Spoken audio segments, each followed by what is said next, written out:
दोस्तों आप लोग देख रहे हैं राइजिंग भोजपुरी और राइजिंग भोजपुरी में आप लोगों का बहुत बहुत स्वागत है।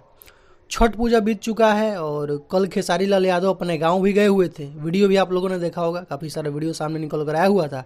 बाकी आज फिलहाल खेसारी लाल यादव पहुंच चुके हैं पटनचेरू हैदराबाद में, तेलंगाना में। और आज वहां पर खेसारी लाल यादव का एक बहुत ही जबरदस्त स्टेज शो होने वाला है, जो कि छठ पूजा के शुभ अवसर पर इस स्टेज शो को ऑर्गेनाइज किया गया है। और वहां पर खेसारी लाल यादव के साथ अक्षरा सिंह भी आने वाली हैं। देख सकते हैं दोस्तों, ये स्टेज का ये वीडियो सामने निकल कर आया हुआ है, अभी कुछ मिनट पहले का है।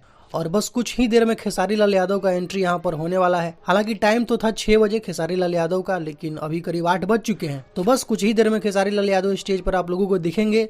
और जो भी वीडियोस होंगे दोस्तों स्टेज शो के, उनके परफॉर्मेंस के, खेसारी लाल यादव और अक्षरा सिंह के, वो वीडियोस आगे आप लोगों को देखने को मिलेंगे। तो बने रहिएगा चैनल के साथ। बाकी काफी दिनों बाद अक्षरा सिंह और खेसारी लाल यादव एक साथ स्टेज शेयर करते हुए नजर आएंगे। तो काफी जबरदस्त ये स्टेज शो होने वाला है, जो कि आप लोगों को देखने में भी काफी ज्यादा मजा आने वाला है। तो बने रहिए, बहुत ही जल्द खेसारी लाल यादव का एंट्री होने वाला है और जबरदस्त वीडियो आप लोगों को देखने को मिलेंगे। तो कुछ यही अपडेट है दोस्तों अभी का। तो इस वीडियो में सिर्फ इतना ही, मिलते हैं नेक्स्ट वीडियो में।